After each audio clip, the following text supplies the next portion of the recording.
Muy buenas tardes, bienvenidos al cierre de los mercados en Primera Página Televisión, el espacio donde revisamos el comportamiento de la Bolsa de Nueva York y los mercados de la integración NUAM. Comenzamos esta emisión anunciando que ya cerraron operaciones las bolsas internacionales y vamos a revisar entonces cómo le fue a Wall Street durante la jornada. Les cuento que las acciones estadounidenses cerraban en terreno mixto el lunes, presionadas por las pérdidas de las grandes empresas tecnológicas y el retroceso de Space, mientras los inversionistas seguían de cerca las negociaciones entre Estados Unidos e Irán y no esperan pues nuevos datos de inflación. Así las cosas, les cuento que el Dow Jones tiene un avance del 0,29%, es decir, que avanzó más de 100 puntos hasta ubicarse en 51.712 unidades. Por su parte, el Standard & 500 finalizó con una caída del 0,37% en 7.402 puntos. Se me cerró el Nasdaq.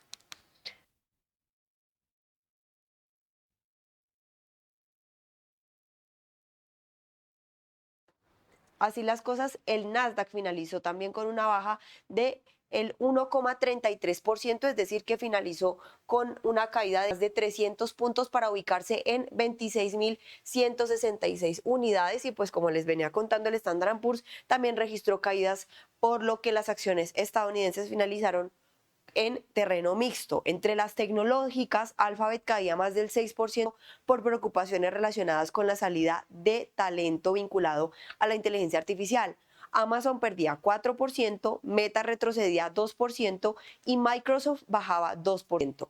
SpaceX también presionaba al mercado con una caída del 10%, su tercera jornada consecutiva a la baja. En contraste, Microtechnology subía 5% antes de las publicaciones de los resultados trimestrales. Intel avanzaba 4% y AMD ganaba 1% apoyado al sector de semiconductores. De otro lado, los precios del petróleo también estaban descendiendo. El Brent estaba cayendo más del 3% hasta los $77 por barril, mientras que el WTI también retrocedía más del 2% hasta los $74 tras reportes de avances en las negociaciones entre Washington y Teherán y la autorización temporal para la venta de crudo iraní. Los mercados permanecen atentos a la publicación del índice de PCE de mayo, que es el indicador de inflación preferido por la Reserva Federal para la decisión de política monetaria, recordando que la semana pasada la Reserva Federal decidió mantener las tasas quietas. Tras revisar esta información, veamos entonces cómo cerraron los mercados de la integración NUA.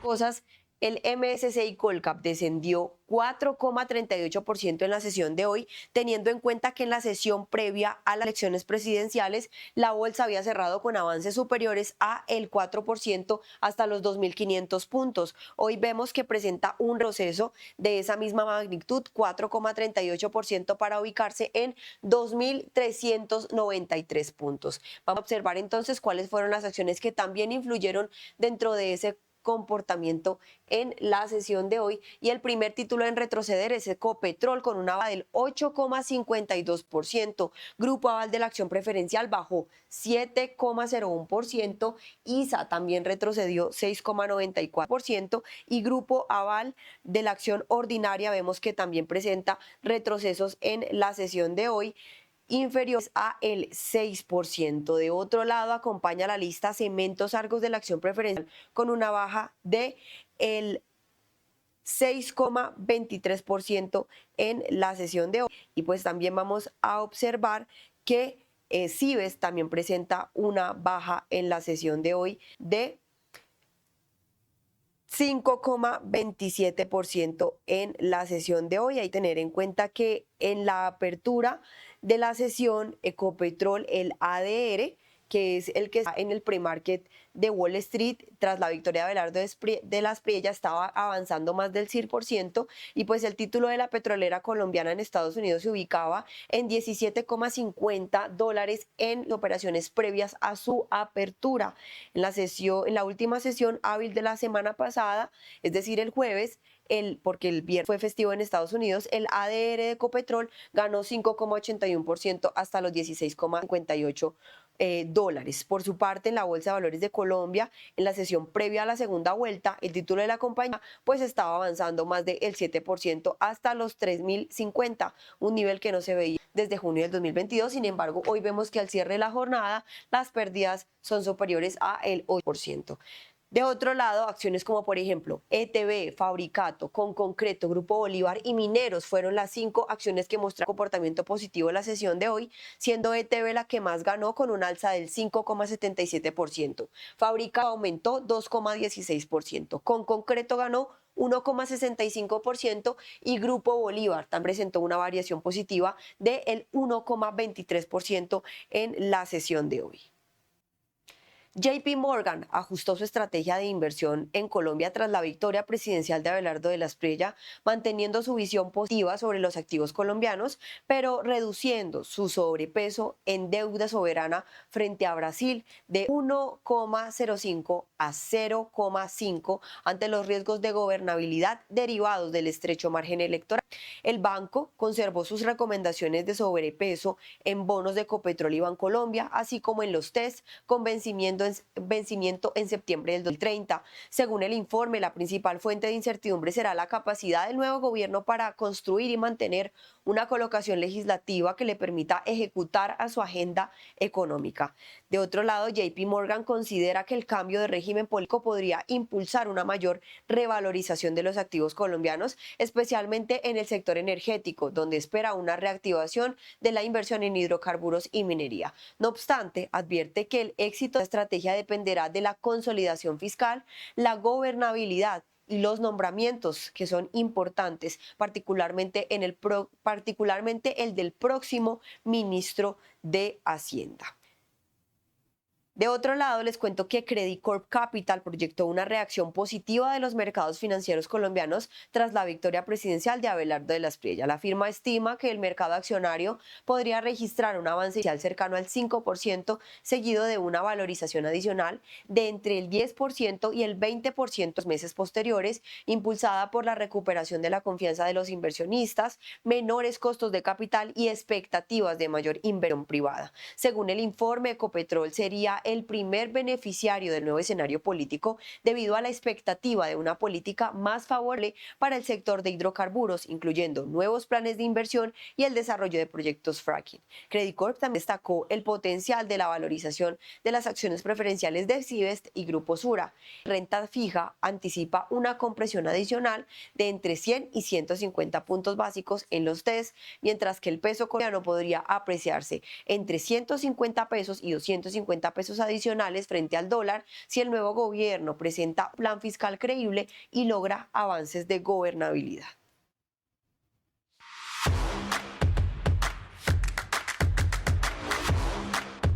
Las bolsas que integran NUAM, el turno es entonces para la Bolsa de Comercio de Santiago, que hoy finalizó con una variación positiva del 0,12% en 10.091 puntos, recordando que IPSA recuperó esos 10.900 mientras el petróleo caía tras el positivo desenlace de ronda diplomática sobre Oriente Medio. Varias de las principales bolsas empezaron la semana con pie derecho, viendo que pues hubo progresos en las conversaciones entre Estados Unidos e Irán, aún en medio de las mayores tensiones que retrocedían esta instancia. Así las cosas, al inicio de la sesión, el IPSA estaba subiendo 0,5% a 10.946 puntos.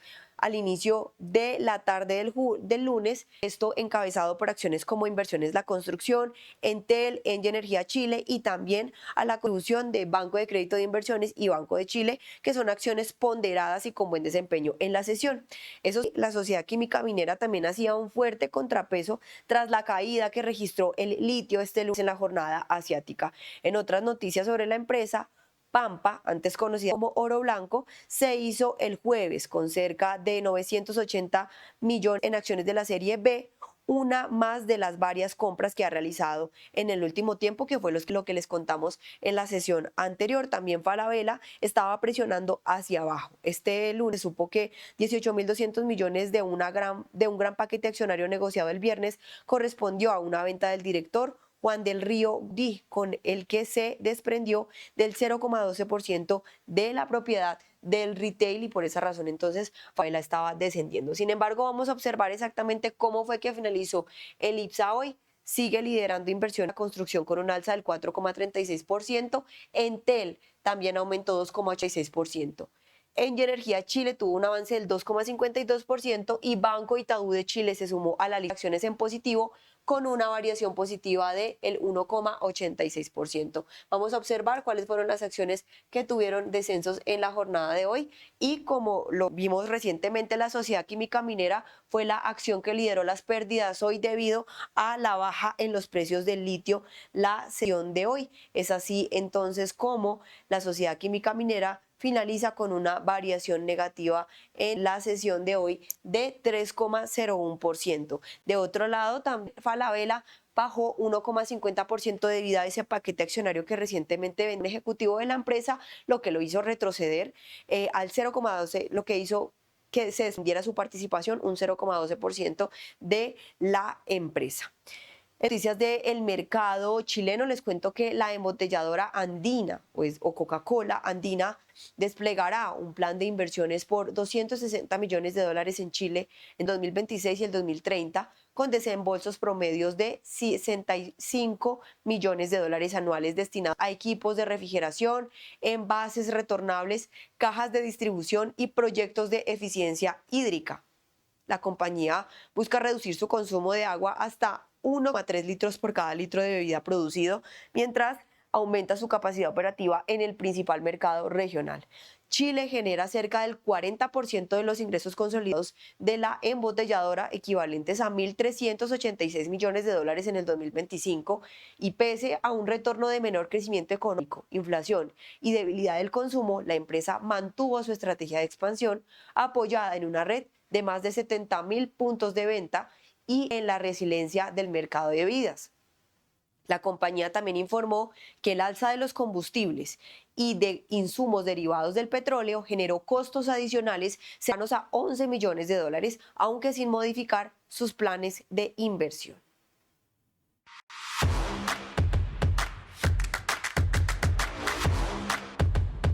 Y ya para finalizar con las bolsas que integran NUAM, vamos a darle paso a la Bolsa de Valores de Lima, que hoy finaliza también con un aumento del 0,02%, lo que nos permite concluir que hoy NUAM finaliza la sesión de manera mixta. Colombia descendió 4%, mientras que el IPSA aumentó 0,86% y el índice general en la Bolsa de Valores de Lima también tuvo un aumento del 0,02% en la sesión de hoy, pasando de 57.221 puntos a 57.321 puntos en la sesión de hoy. Vamos a observar entonces dentro de los movimientos cuáles tuvieron mayor influencia en la sesión de hoy. Así las cosas, el primer título en avanzar es Cerro de Pasco Resources con un aumento del 7,84%. La sociedad minera Corona también tuvo un avance del 6,06%. Auna tuvo un aumento del 3,52% y Plus Energía Perú subió 2,27%. De otro lado, acciones como por ejemplo Southern Copper Corporation, Retail Perú, la compañía de Minas Buenaventura, fueron las tres acciones que presentaron mayores caídas la sesión de hoy, siendo Southern Copper Corporation la que lideró el listado con una baja del 2,14%. En noticias del mercado limeño, Gloria o Grupo Gloria obtuvo el registro de la marca Pure Life, que para la clase 32, que incluye aguas, bebidas sin alcohol y jugos, tras una controversia legal que se extendió por cerca de 9 años con Nestlé. El proceso se inició en el 2017 cuando la empresa peruana solicitó la inscripción de la marca ante Indecopi y enfrentó la oposición de la multinacional que alegaba derechos previos sobre esa denominación en mercados internacionales. El litigio pasó por diversas instancias administrativas y judiciales, incluyendo fallos contradictorios dentro de Indecopi y una demanda contenciosa administrativa presentada por Gloria. Finalmente, la Corte Suprema dejó firme una resolución favorable a la empresa peruana y en mayo del 2026, Indecopi ejecutó la decisión otorgando el registro de la marca por 10 años renovables. El caso se convierte en uno de los conflictos marinos más prolongados y relevantes del mercado peruano.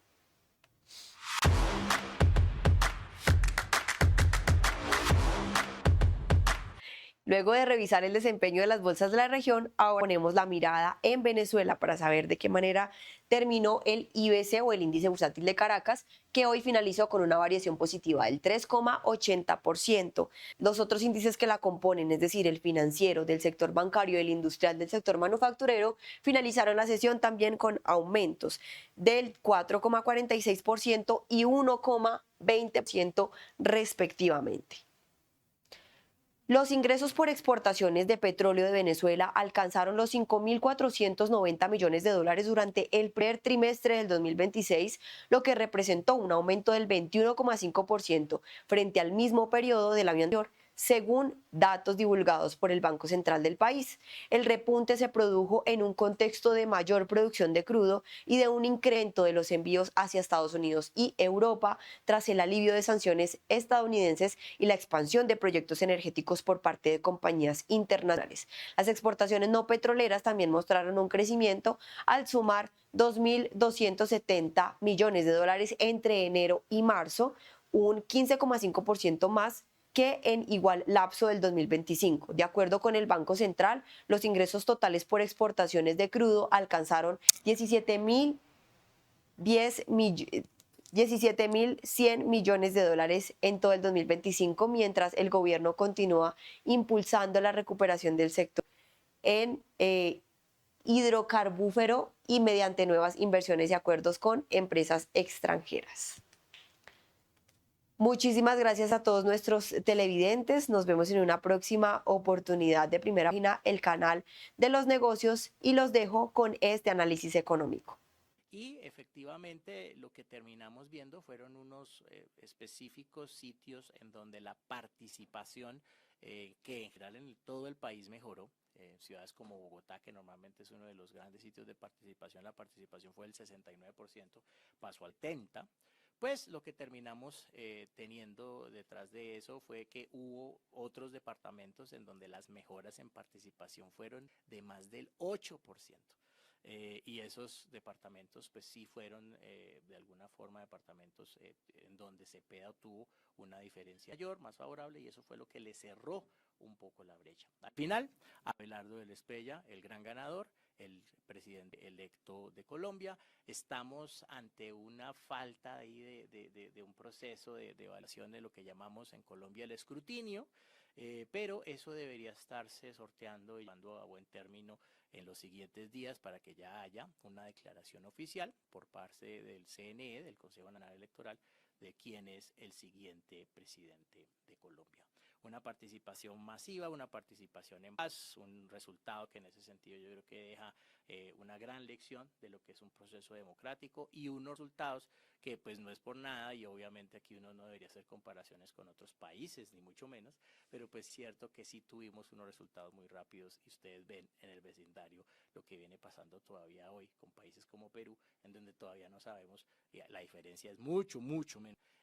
Y no sabemos todavía, precisamente por esa diferencia tan poca, quién es o quién podría ser. Lo más probable es que sea Keiko Fujimori, obviamente, pero no tenemos un pronunciamiento oficial en ese sentido.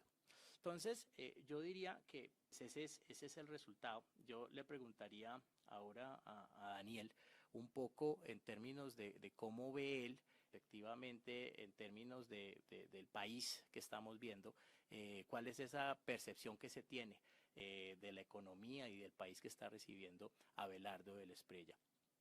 Bueno, buenísima pregunta. Y antes de responderla me gustaría complementar algo de lo que habla Munir, y es, yo creo que estas elecciones de Colombia hacen parte de una ola más grande, que es un movimiento hacia presidentes o administraciones más amigables con el mercado, que vimos desde Argentina, Chile, Bolivia, ojalá Perú con Kiko, Ecuador y algunos países en Centroamérica, que es una ola que va en contravía de la ola pasada. Hemos visto que era una ola básicamente más hacia elecciones de izquierda.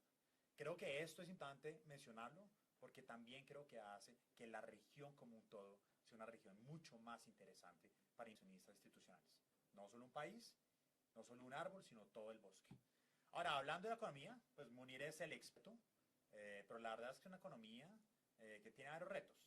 Retos fiscales, retos inflacionarios, retos de crecimiento, crisis energética, crisis de salud, crisis de seguridad. O sea, la verdad es que la próxima administración va a heredar un país con múltiples crisis. La mala noticia de esto es que todas las crisis necesitan dinero. Y una de las crisis es crisis fiscal. Entonces sería muy interesante, Munir, si de pronto nos cuentas cuál es la situación actual de la economía, cuál es la expectativa inflacionaria, cuáles son los retos fiscales, y también muy interesante tal vez tocar el tema de cuáles son las propuestas del actual o del electo presidente Abelardo Esprella sobre especialmente el tema fiscal, que creo que es el tema que más le preocupa a todos los inversionistas internacionales. Pues así es, Daniel, definitivamente puedo tratar de hacerlo por bloquecitos de temas. Empecemos por actividad económica. El país desde la pandemia se acostumbró a crecer muy poquito. Estamos celebrando crecimientos económicos del 2,5, del 2,6, nos parecen una maravilla. Cuando antes de la pandemia crecíamos por encima del 3%. No es algo de una herencia propia de decir que esto viene de la situación pasada, pero sí tenemos un legado, por lo menos de esta década, en la que el nuevo presidente, tal vez su trabajo más importante en ese tema de actividad económica, va a ser incentivar la inversión para que el crecimiento económico colombiano vuelva a estar por encima del 3%, para que recuperemos ese y a volver a crecer un 3,3, 3,5%, que era el crecimiento típico de Colombia antes de la pandemia.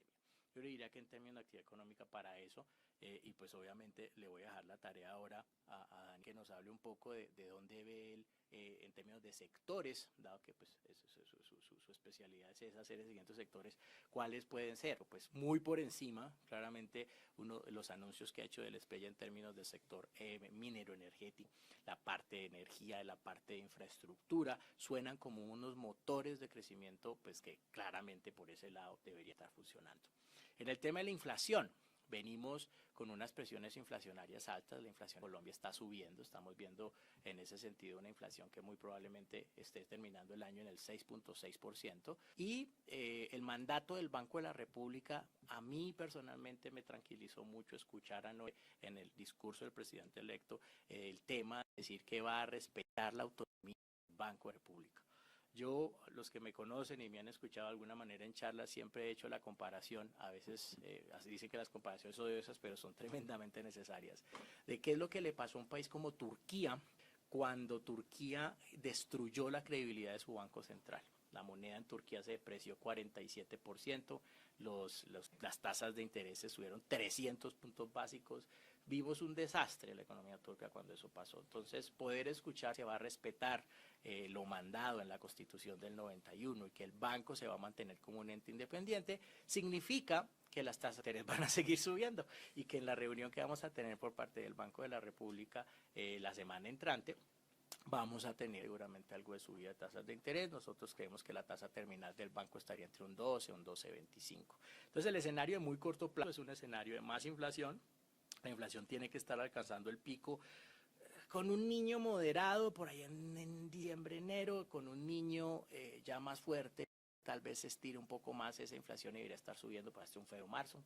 Y dependiendo de eso, pues el Banco de la República va a poder y le va a tocar esperarse en el mejor de los casos hasta junio y en el peor de los casos de pronto hasta septiembre para poder pensar en bajas del 2027. Eso en materia de tasas de interés. Y en el tema fiscal, pues lo cierto es que sí, el país viene con un muy mal manejo fiscal y sobre todo tal vez lo que más duele es el desconocimiento del gobierno actual de eso. O sea, es un reconocimiento implícito en un marco fiscal de mediano plazo, en donde dice que necesita subir los ingresos 30 billones de pesos, pero no dice cómo.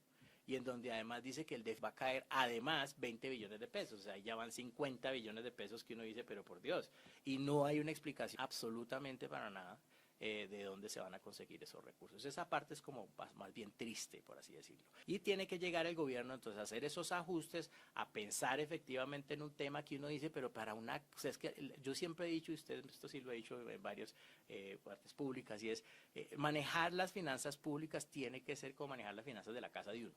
Y si uno no puede pensar en recortar gastos cuando usted no tiene los ingresos para pagar, pues estamos fregados. Y lo que tiene que llegar a hacer el nuevo presidente de Colombia es hacer eso en un momento en como que donde lo decía Guardiola, es absolutamente cierto. Además hay que gastar más plata, o sea, nos toca reajustar, pensar en recortar y además gastar más plata. Y el último punto que yo quisiera hacer en materia ya de economía, pues tiene que ver con el tema de las juntas externas. lo que llamamos los economistas el déficit de cuenta corriente, cuánto nos entra, cuánto nos sale. Y lo que estamos viendo por ese lado es que esa parte estructural de Colombia increíblemente viene bien. Mejor comportamiento histórico del déficit de cuenta corriente de Colombia, y eso pues se ha venido dando en un ambiente en el que sí estamos importando más, porque sí estamos creciendo más y estamos importando más. Entonces eso es una de esas situaciones súper y paradójicas, por así decirlo, en donde tenemos mal manejo fiscal, esa es la historia, pero por el otro lado, en la historia de la cuenta corriente, pues nos ha ayudado y nos ha llevado a hablar de un número, el déficit de cuenta corriente del primer trimestre, por Dios, fue 1.2% del PIB, parecemos un país desarrollado, o sea, eso no se ve normalmente en el caso de Colombia. Entonces, en ese orden de ideas, pues la verdad es que esos son los retos, digamos, que tiene que abordar